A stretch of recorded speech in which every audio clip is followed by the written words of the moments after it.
Fala galera do nono ano, professor Rafael novamente com vocês, dando continuidade ao conteúdo da Revolução Francesa, da Revolução Russa, do capítulo 2 com vocês, tá? Do qual a gente vai fazer uma retomada de conteúdo e a gente vai dar continuidade a esse processo e finalizar esse processo. É um processo um pouco longo, né? Eu vou estar enviando para vocês o slide junto com os anexos das atividades com vocês podem estar acompanhando depois, aí tirando algumas dúvidas. Enviei também um mapa mental do conteúdo para vocês, tá? A gente falou sobre a Revolução Francesa, que ela acontece em 1917, o início da Revolução, e torna-se ali em 1922 a famosa União das Repúblicas Socialistas Soviéticas. E como que acontece a Revolução Francesa? A gente tem um contexto pré-revolucionário, os motivos que a Revolução Russa, né? Os motivos que levou à Revolução Russa, a gente tem aí o absolutismo do czar Nicolau II, a dinastia Romanov, a gente tem as características semifeudais, a fome que o povo passava. A gente tem que lembrar que a região é uma região extremamente gelada, principalmente na região da Sibéria. Então a gente começa a perceber que todo o clima é propício, né, para o processo da Revolução Russa. A guerra, o famoso Domingo Sangrento, o ensaio geral. Domingo Sangrento é onde o czar manda matar várias e várias pessoas em frente ao Palácio de Inverno, onde as pessoas estavam fazendo manifestações pacíficas e acabaram sendo reprimidas da pior forma possível. A guerra contra o Japão, a famosa Guerra da Manchúria. Então são motivos que vão levar, né, à formação aí dos famosos sovietes. O que eram os sovietes? Eram os famosos conselhos de operários, camponeses e soldados. Para um cara chamado Lenin, que era o cara que vocês vão ouvir falar bastante de Lenin, para ele, a revolução só se dava graças à revolução radical dos trabalhadores, militares e camponeses contra o governo. A famosa Revolução Socialista. A gente falou na última aula aqui. Falamos de dois grupos políticos, de tendências socialistas que vão surgir na Rússia. Desse PODS-DR aqui, Partido Operário Social Democrata Russo, vamos ter dois partidos, os mencheviques e os bolcheviques. Os mencheviques, o líder mandado ali por um cara chamado Martov, né, Kerensky, aonde esse cara vai ser um socialista também, baseado nas doutrinas de Karl Marx, onde o socialismo dele era um pouco diferente. Teríamos que adotar o capitalismo para depois alcançar o socialismo. E a revolução dos mencheviques é uma revolução burguesa. Então a burguesia ela queria atingir o socialismo baseando-se no capitalismo. É meio estranho falar isso, mas aconteceu. Tá? E o grupo mais principal de todos, né, os bolcheviques, que pretendiam alcançar a revolução socialista com a participação de operários, camponeses. Só que ele falava que os operários, os camponeses e os soldados teriam que ser comandados por um cara intelectual. E esse cara intelectual seria ele, Vladimir Lenin, né? Esse cara lindo da foto que vocês estão vendo ali. Bastante sério, ele causava um pouco de medo ali de seus inimigos. Então esse cara, ele vai ser o cara que vai tocar o terror dentro da Revolução Russa, tá? Mas Lenin, ele comandava o processo revolucionário de fora, ele estava exilado. Porque quando Nicolau II estava no poder, Nicolau II mandou anistiar, exilar todos os concorrentes políticos, todos os vestígios do socialismo dentro da Rússia. Então ele estava exilado, mas ele comandava os movimentos socialistas de fora, né, os movimentos que aconteciam dentro da Rússia. Ele conseguia comandar, ele conseguia administrar, ordenar. Era um cara bastante sábio, inteligente, então ele conseguia comandar todo esse processo. Professor, mas qual é o estopim que vai agravar ainda mais a situação da Rússia no contexto pré-revolucionário? Cara, a permanência da Rússia na Primeira Grande Guerra Mundial, tá? Por que esse processo vai agravar a situação da Rússia? Primeiramente, a Rússia era um país atrasado economicamente, tá? Economia atrasada, indústria atrasada, não tinha indústria de grande porte. Soldados. Professor, mas a Rússia tinha muito soldado? Tinha, mas não tinha soldados de boa qualidade. A maioria era camponês. Um camponês não pegava em arma. Não era um exército preparado para a guerra, mas tinha muitos homens. Então, quando esses homens iam para a guerra, eles não voltavam, porque eles acabavam morrendo. O cara não sabia, né, dar um tiro, o cara não sabia carregar a sua arma. Então, isso acabava sendo prejudicado. Tinha muitos soldados, sim, porém, sem preparo. As táticas eram táticas antigas, né, porque os generais, o Ministério da Defesa, que ia para frente de guerra, até mesmo o czar, eram caras que não tinham experiência com guerra, eram caras que não faziam parte da guerra, tá? Comandante ineficiente, que eu falei para vocês exatamente isso, o czar não sabia administrar, os ministros não sabiam administrar a guerra. Pouca aparelhagem, mano, aquela ideia que eu falei para vocês, não tenho indústria. Se eu não tenho indústria, a indústria não vai ter como desenvolver a aparelhagem para a guerra. Então esse país ficava atrás de Alemanha, ficava atrás de França, ficava atrás de Inglaterra e assim por diante, até mesmo do Japão. Abastecimento precário, por quê? A população já passava fome, né, do campo. E toda a produção agrícola, ela vai ser voltada agora para a guerra. Eu não estou nem para as pessoas, eu quero que os soldados se alimentem. Então o abastecimento dentro da guerra ele vai ser precário, né? E o cordão sanitário, porque nenhum país da Europa, cara, esse cordão sanitário é importante, cai muito em vestibular. Esse cordão sanitário é porque nenhum país da Europa vai querer ajudar mutuamente a Rússia, ou seja, a Rússia tá como tá, fica como tá, beleza? Cordão sanitário, ou seja, é isolar, tá, a Rússia de outros países e essa Rússia não vai receber ajuda de nenhum outro país da Europa. Então, esses resultados vão gerar para a Rússia constantes derrotas na Primeira Guerra Mundial, tá? Então a gente começa a perceber aí que isso vai ser característico para um contexto revolucionário? Sim, por isso que o Czar ele vai resolver então abdicar o trono russo, né? Porque ele tinha medo, ele amava muito a sua família, então ele decide abdicar o trono russo. Continuando aqui, a gente vai falar por que o Czar ele perde o controle do comando da Rússia. Primeiramente, o Czar Nicolau II era um cara muito influenciado por sua mulher, né? Todas as decisões que ele tomava, a mulher falava para ele tomar. E a mulher dele já tomava muito remédio, porque ela queria muito ter um filho, o filho dela, quando nasce, já nasce doente. Então, assim, mexe muito com o psicológico dela, ela acaba ficando um pouco maluca. E, além disso, a mulher é alemã. Então, muitas pessoas vão acusar a mulher de traição à Rússia, pois ela passava informações e acabava sendo espiã para a Alemanha, tá? Então, o Czar ele perde o controle do país por incompetência dele, graças ao processo administrativo dele, a burocracia, que ele era um cara bastante ignorante. Crise econômica. Cara, a Rússia ela passava por uma crise econômica muito grande e o Czar ele não tomava providências para acabar com a crise econômica. Então são fatores que levaram. E 5 milhões de mortes na guerra. Fome, doenças, né? Resultados de tudo que eu falei para vocês anteriormente. Beleza? E esse Dia Internacional da Mulher, que para os russos é no dia 23 de fevereiro de 1917, esse dia é interessante. Eu trouxe ele para citar para vocês por quê? Esse aqui vai ser basicamente o estopim da Revolução. Por quê? Nesse dia as mulheres saíram nas ruas com os seus filhos, as mulheres que trabalhavam nas fábricas, com seus filhos no colo, com cartazes na mão gritando, paz e pão. Ou seja, elas queriam paz, queriam que seus maridos saíssem da guerra e queriam se alimentar, queriam pão. E o Czar, cara, quando viu aquilo ali, na frente do Palácio de Inverno, o Czar então mandou reprimir, foi 3 dias de repressão. E esse processo, ele foi tão triste para a história que até mesmo os soldados que estavam a favor do Nicolau, que defendiam o Nicolau, que defendiam o czarismo, vão ser a favor agora da manifestação das mulheres. Então o Czar, nesse contexto, ele acaba perdendo soldados. Os soldados que protegiam o Palácio de Inverno trocam de lado, viram as costas para o imperador e vão agora defender o processo revolucionário. Então o Czar se vê perdido, ele se vê agora, né? O que eu vou fazer? Não tenho mais quem estava do meu lado, que eram soldados. Então acabou tudo para mim. Então ele, no meio dessa situação de crise, ele renuncia ao cargo. Né? Por direito, o trono passaria ao filho dele, Alexei, de 13 anos de idade. Só que Alexei ele tinha uma doença, chamada doença de hemofilia. Essa doença é quando já falei para vocês anteriormente, quando a criança nasce, tem hemorragia, tanto interna ou externa de qualquer tipo de ferimento. Então a perspectiva de vida naquele período era até 15 anos de idade.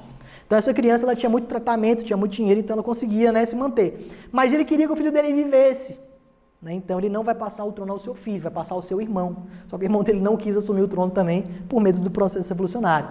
Então a Rússia acaba com o governo do imperador, fica sem governo, e dá início ao famoso governo provisório. Aí a gente começa a falar das fases da Revolução Russa. A primeira revolução em fevereiro de 1917. Essa é uma revolução dos mencheviques, onde um cara chamado Martov Kerensky vai ser o primeiro-ministro e vai dar um início ao processo revolucionário. Só que Kerensky, cara, ele começa errado. Por quê? Kerensky, ele queria, como ele fazia parte da alta burguesia, ele queria que a Rússia continuasse na Primeira Guerra Mundial. Por quê? Vamos lutar até o fim, a vitória, a esperança é a última que morre. Então vamos permanecer na Primeira Guerra Mundial, porque almejamos conquistar territórios. E se conquistarmos território, a gente teria muito recurso, muita matéria-prima e indenização dos países derrotados. Só que não foi isso que aconteceu. Então a gente começa a perceber, poxa, primeira fase, fevereiro, o governo provisório. O cara chamado Kerensky, que era o braço direito do Czar, mesmo sendo socialista, quando o Czar sai, ele assume. Mas ele assume de caráter provisório. E essa primeira revolução é chamada Revolução de Fevereiro, tá? Onde os mencheviques assumiram o poder. Só que o erro dos mencheviques foi fazer o quê? Permanecer na Primeira Guerra Mundial. Então o erro está aqui, não se esqueçam disso. Beleza? E nesse processo, então a gente lembrar também que quando os mencheviques assumiram o poder, por fato de ser também uma tendência socialista, ele fala o seguinte, ó, todos os exilados que foram exilados na época do governo do czar Nicolau II, podem voltar para a Rússia. Eis que surge agora o famoso Lenin. Então ele volta para a Rússia agora, para comandar agora o processo revolucionário dos bolcheviques de perto, olho a olho, né? Então a gente começa a perceber que as mudanças na Rússia começam a aparecer, tá? Beleza, vai ser fundado agora. Lenin vai famoso, como assim? Lenin aparece num cenário muito propício para ele. Os mencheviques estavam fazendo bagunça, continuaram na guerra, a população totalmente desagradável com os mencheviques. Então Lenin surge como uma figura central política, cria uma tese, a famosa tese de Abril. E nessa tese, ele era um cara muito oratório, que falava bastante, tinha carisma do povo, ele sabia convencer a população pobre para ele. Ele cria essa tese, a famosa terra, paz e pão, onde ele fala todos os poderes aos soviéticos, ou seja, todos os poderes aos trabalhadores. Esse é o lema dele, todos os poderes aos trabalhadores. E ele consegue, então, conquistar novamente os trabalhadores, os camponeses, as mulheres, os operários, e todos esse processo, os bolcheviques, então, agora vão tirar os mencheviques do poder, através de uma revolução. E o cara responsável por isso vai ser o braço direito dele, Trotsky. A gente vai ter que lembrar de 3 nomes, tá? Lenin, Trotsky, que era o cara do exército que eu falei pra vocês na última aula, e Stalin, que era um nerdzão, o cara que vocês vão ver que já ele aparece aí, ele vai ser responsável pelo quê, tá? Então eu quero que vocês se lembrem disso. E Trotsky, então, ele vai ser responsável por formar o Exército Vermelho, a famosa Guarda Vermelha. O livro de vocês está falando Exército Vermelho. Então Trotsky, ele é o cara que vai formar isso, aonde eles vão para Petrogrado, tirar os mencheviques do poder. Tem aqui algumas imagens, então, aqui da guerra que acontece entre eles. E os mencheviques, então, saem do poder graças à Revolução Bolchevique, tirando, né, os mencheviques do poder, então. Lembrando muito desse cara, tá? Trotsky, responsável por organizar um exército, comandado por Lenin, para tirar os mencheviques do poder. Beleza? Tranquilo aí? A gente tem ali, ó, Trotsky, a fotinha dele, beleza? Algumas fotos aqui referentes à invasão do Palácio de Inverno. Dando continuidade, a Revolução de Outubro, que é a Revolução dos Bolcheviques, a segunda fase da Revolução Russa, partindo para o final, tá? Revolução de Outubro de 1917, ela dura até 24. O que é essa revolução? Cara, é fácil, quando os bolcheviques assumem o poder, beleza? Nesse processo, quem vai comandar os bolcheviques? Lenin. Por que Lenin, cara? Lenin tinha uma proposta seguinte, ele vai tirar da Rússia todos os vestígios monarquistas que existiam na Rússia. Todos. Então eu trouxe para vocês essa imagem aqui, ó, que retrata Lenin varrendo da Rússia os vestígios da monarquia. É importante a gente lembrar disso, beleza? E ele é mala, ele faz o seguinte, ele vai fazer um acordo com a Alemanha. A Alemanha é o seguinte, estou na revolução lá na Rússia, o processo está muito difícil, o povo está passando fome, então eu quero ajudar. Quero assinar um tratado com vocês e sair da Primeira Guerra Mundial. Falamos disso quando falamos de Primeira Guerra Mundial. Tratado de Brest-Litovsk. A Rússia sai da guerra, porém a Rússia perde. Polônia, Finlândia, Lituânia, Letônia, Estônia. Isso é bom para a Rússia? Cara, é até bom a Rússia perder o território. Olha o tamanho da Rússia. Perder esses territórios aqui, tá de boa, né? Do que perder mais mortos, a economia se afundar ainda mais. Então essas são algumas estratégias adotadas pelo Lenin, né, onde ele começa a ganhar carisma da população e começa novamente a dar o ar de esperança ao povo, beleza? E ele propõe o quê? Reforma agrária. O que é uma reforma agrária, pessoal? Uma reforma no meio rural. Ele vai pegar, confiscar as terras da nobreza e dividir entre os pobres, reforma agrária. Vamos falar muito de reforma agrária ao longo da história, tá? Nacionalização das empresas e bancos, ou seja, todos os bancos agora, as empresas, transporte público, saúde, economia, tudo isso pertence ao Estado, o Estado administra, isso é o socialismo, tá? Ou seja, o Estado vai administrar, o Estado vai saber o que fazer com esses recursos, ou seja, você que é camponês, produz, desenvolve agricultura, a agricultura pertence ao Estado, o Estado vai saber o que fazer com essa agricultura, tá? Isso vai gerar uma treta lá na frente. Soviéticos no controle das fábricas, ou seja, quem manda nas fábricas agora são os próprios trabalhadores. Czar e sua família são fuzilados a mandato de Lenin, né? Isso aqui eu já falei para vocês na última aula. Czar, então, e toda a sua família são fuzilados, 101 tiros, né? Percebe que foi uma coisa da história bastante assim triste, a morte deles foi triste demais, mas ele quis eliminar todos os vestígios do czarismo dentro da Rússia, beleza? Galera, Guerra Civil 1917-1920, bolcheviques e mencheviques, ou seja, quem eram o exército branco. O exército branco, galera, vai ser aquele exército formado pelos mencheviques, que ainda existia, que ainda tinham esperança de retomar o poder da Rússia. Os latifundiários são os grandes proprietários de terra. A igreja, porque a igreja estava a favor da monarquia, a favor do Nicolau II. O cara ele foi até canonizado como santo na igreja de São Petersburgo, na Rússia, tá? E as potências estrangeiras, que queriam acabar com a Revolução. Por quê? Porque essas potências tinham medo da Revolução se espalhar pelo continente europeu. Então isso vai causar medo. Então eles vão juntar um exército e vão lutar contra os bolcheviques. Só que você pensa comigo, os bolcheviques, cara, era a maioria, soviéticos camponeses, ou seja, todos os trabalhadores da Rússia, olha o tamanho da Rússia, mas ainda todos os camponeses vão lutar contra os brancos. Né? Então, o Exército Vermelho e Branco, quem ganha? Obviamente que seria quem? O Exército Vermelho, tá? E eles vão adotar o famoso comunismo de guerra. Cara, isso aqui é triste. O que é o comunismo de guerra? Tudo desenvolvido na Rússia era para a guerra. Ou seja, agricultura, produtos para a guerra. Ou seja, o cara lá que está lá no campo, ele é autossuficiente, produzia para necessário para se alimentar, ele vai produzir, o Estado confisca e envia para a guerra. Ou seja, é assustador, cara. Comunismo de guerra. Ou seja, isso aqui vai matar milhões e milhões de pessoas dentro da Rússia, tá? Essa guerra civil de 1917 e 1920, entre Exército Branco e Vermelho, vai dar vitória ao Exército Vermelho. Mas para isso, Lenin adotou medidas extraordinárias que vai mexer com a população. Mais de 100 mil mortes, tá? Genocídios em massa, campos de concentração. O que são esses campos de concentração? Todos os acusados de contra-revolucionário são levados para um campo de concentração, são mortos e obrigados a trabalhar forçado. Você vai lembrar muito disso na Segunda Guerra Mundial. Beleza? Temos aqui, professor, a Rússia então acabou a guerra. A Rússia está com a economia devastada. Como que a Rússia vai fazer para tirar, como que os bolcheviques vão fazer para tirar a Rússia desse buraco?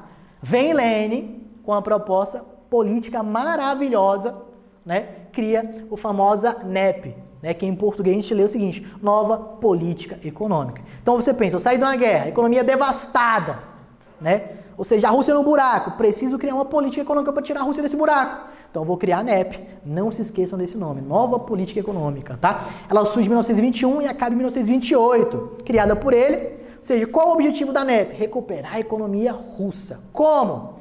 A introdução de elementos capitalistas. A frase que Lenin fala muito, que cai muito em vestibular. Um passo para trás, para dar 2 passos à frente. Então, ou seja, um cara socialista, ele vai recuar o capitalismo para poder alcançar o socialismo. Por quê? Cara, ele precisa recuar isso. O socialismo não estava conseguindo sustentar a Rússia. Mas ele não deixa de ser socialista, tá? A base da revolução é socialista, mas ele recua. Olha a frasezinha que ele diz, um passo para trás, para dar 2 passos à frente. Ou seja, o que ele faz com isso? Ele vai dar às próprias pessoas a propriedade de criar empresas privadas, ou seja, ter o próprio lucro, se autossustentar. Isso é uma possibilidade de vida. Olha o exemplo que a gente está vivendo hoje. A crise que o Brasil vive. As empresas particulares fecharam, mas o funcionário que é autônomo, se autossustenta, ele está na atividade. Porque imagina, depender do Estado é complicado. Então a gente trabalha com esse quesito, tá? Então ele vai dar o comércio livre de produtos agrícolas, recuperação parcial do país, tá? E em 1922 ele vai criar a famosa União das Repúblicas Socialistas Soviéticas, que vai começar com 5 repúblicas e depois 15 repúblicas, tá? Então é importante lembrar disso aí. Galera, pra gente finalizar aqui, tá quase, mais 5 minutinhos, se liga aqui, disputa de poder. Essa disputa de poder, ela começa quando? Quando Lenin morre. Cara, Lenin morre, aparece 2 figuras especiais para ele. Vai aparecer Trotsky, né, que era o cara que comandava o exército bolchevique, e Stalin, né, esse rapaz bigodudo aí, vamos falar muito dele durante a Segunda Guerra Mundial, por quê? Ele estava exilado, ele volta, ele era o cara que trabalhava muito para Lenin, tá? E nessa treta aqui, a gente vai perceber que Trotsky, ele era um cara que não tinha muita influência, porque ele era um cara que comandava o exército. Já Stalin, ele era um cara que tinha bastante influência, porque era ele que escolhia os ministros de Lenin. Então toda a galera conhecia ele, era um cara inteligente, era um cara que administrava, articulava todo o processo revolucionário. Então qual a estratégia de Stalin? Rapaz, quem vai assumir o governo sou eu. Como? Trotsky veio com a ideia do seguinte, revolução é permanente. A gente tem que fazer a revolução aqui, imediata, com arma, tiro, porrada e bomba, e espalhar essa revolução para todos os países. A fazer os outros países aceitarem a revolução. Só que Stalin pensava diferente. Não, o socialismo é só aqui. A gente tem que fazer a Rússia, a União Soviética agora, a ser um país modelo. Ser um país que seja exemplo de socialismo, para que outros países não se sintam forçados a aceitar, mas aceitem o socialismo porque querem aceitar o socialismo, pois é uma forma de governo extremamente eficaz. Então tem essa ideia, revolução permanente, revolução imediata, revolução em um país só, ser modelo, um exemplo. A União Soviética precisava disso. E Stalin, cara, ele vai exilar Trotsky no México. E quando Stalin assume o poder da União Soviética, Stalin manda matar ele no México, com um tiro na cabeça, tá? Então a gente começa a perceber, olha aí, ó, stalinismo, ele começa a ditadura dele totalitária. O que é uma ditadura totalitária? Ele assume o poder, tá? Ou seja, é aquela forma de governo do qual o governante assume o Estado de forma total. Eles vão estudar os regimes totalitários, tá? Os regimes totalitários vão ser nazismo, fascismo, stalinismo, a gente vai ver muitos regimes totalitários, tá? Ele elimina qualquer tipo de oposição. Cara, se você for da monarquia, contra-revolucionário, você morre. Não existe aqui, tá? Então aqui algumas fotos aí de Trotsky quando foi assassinado, tá? No México, por Stalin em 1940, beleza? Característica do Estado stalinista. Cai muito isso aqui em prova, tá? O que ele faz? Ele industrializa toda a Rússia e vai coletivizar todos os bens. Ou seja, tudo que é produzido na Rússia pertence ao Estado. Ou seja, ele fala para o trabalhador, o berço agora da União Soviética são vocês. Vocês vão produzir tudo, sem parar. Só que tudo que vocês produzirem pertence ao Estado. Eu administro, mas quem comanda as fábricas são vocês. Mas para isso, quem dava vida era quem? Os trabalhadores, que viviam em péssimas condições de vida, horas de jornadas de trabalho altíssimas, tá? Então a gente lembra muito disso. Ele vai controlar o ensino e as comunicações. Como assim? Cara, no colégio, todo o ensino será voltado para a história, para a biografia dele, do processo revolucionário. E a comunicação? Não vai ter liberdade de imprensa, ele vai privar as pessoas de comunicar, ele vai vigiar as ligações, ele não vai deixar estrangeiros entrarem na Rússia. Qualquer estrangeiro que entrasse na Rússia, ele mandava investigar. Se fosse acusado de contra-revolucionário, ele mandava matar, tá? Ele faz propaganda governamental. Olha aqui, uma foto. Tá? Isso aqui é na visão artística, olha como ele é exaltado. A gente começa a perceber isso, tá? A russificação das nacionalidades, ou seja, todos os países que vão fazer parte da União Soviética vão ser obrigados a falar em russo, né, os famosos camaradas. Ele vai adotar o famoso Partido Único, que é o PCUS, Partido Comunista da União Soviética, beleza? Propaganda stalinista, a gente tem aqui, ó, ele mostra isso aqui, ele cria isso aqui como mostrando Trotsky como um monstro, olha aí, ó. E aqui não, aqui já mostra ele, Stalin mostrando como um deus, comandando o centro da União Soviética. É importante a gente lembrar disso também. Para a gente acabar aqui, tá finalizando, ele vai trabalhar então com o controle da arte do realismo socialista, que é a funções didáticas, ou seja, todo o livro didático da União Soviética vai vir abordando o contexto revolucionário, apoiando o sistema bolchevique, dando ênfase em quem era Stalin, de quem foi Lenin, né? Nacionalismo, mensagem de línguas populares de fácil assimilação, ou seja, linguagem extremamente fácil para esse processo. Ele vai cancelar a NEP em 1928. Por quê? Porque ele começa a criar agora um plano de planificação econômica, coletivização agrícola e propriedade industrial, né? Prioridade industrial de base, ou seja, vão existir indústrias na Rússia de base, ou seja, são indústrias que vão produzir matéria-prima e fornecer para outras indústrias de bens duráveis e bens não duráveis, beleza? Indo para o final, ele vai criar os famosos planos quinquenais, ou seja, são planos de 5 em 5 anos, tá? Onde as pessoas, os trabalhadores voltados às indústrias vão ter que atingir metas de 5 em 5 anos, tá? Onde essas indústrias de base serão ênfase dentro da União Soviética. A União Soviética, graças aos planos quinquenais, se tornará uma grande potência mundial. Vocês vão perceber isso dentro da Segunda Guerra Mundial. Quem foi a União Soviética? A União Soviética acaba destruindo a Alemanha na Segunda Guerra Mundial, tá? Observação, vai ser um governo extremamente repressor. Por quê? Porque é uma ditadura, cara. Qual ditadura não é repressora? Então você começa a assimilar. Eu quero que vocês fiquem com essa reflexão. É uma ditadura? É um governo opressor? Sim. Olha as características do governo que ele adota. Medidas políticas. Ele vai eliminar toda a oposição política. Como? Campos de concentração. O cara é acusado de contra-revolucionário. É uma ameaça para a União Soviética. Ele prende esse cara, ao invés de matar, ele adota como mão de obra. Leva para os campos de concentração, chamado gulags, né? Deixa no campo de concentração. E olha o que ele fala, pesado o que ele fala. Quem ainda não esteve lá, estará. Quem já esteve, nunca esquecerá, né? Até rimou. Ou seja, ele traz isso como uma forma de poder absoluto. Fala, se você for contra-revolucionário, mano, mão de obra fácil pra gente. né? Então, nunca esqueça isso, que ele vai criar também a famosa Polícia Secreta, NKVD, que é a Polícia Secreta. Depois a gente vai ter a KBG, fundada na Guerra Fria. Beleza? E para finalizar, considerações finais, o governo de Stalin dura até 53, deixou milhões de mortos dentro do governo dele, e esses mortos que morreram por ele, pela mão de obra dele, pelo governo socialista dele.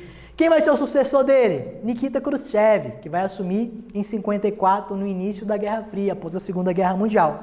E Nikita Khrushchev, cara, ele vai ser um cara que critica extremamente o governo de Stalin.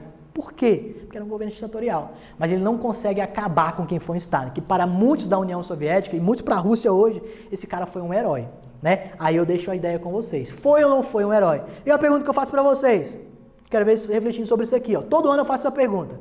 O governo de Stalin foi uma ditadura? Sim ou não? É a ponto de vista de vocês. Pelo que a gente estudou em sala de aula, pelo que a gente soube aprofundar. Foi ou não foi uma ditadura? Beleza, galera? Até a próxima aula. Esse foi o conteúdo sobre a Revolução Russa. Próxima aula a gente se vê. Beleza? Até mais. Fiquem com Deus.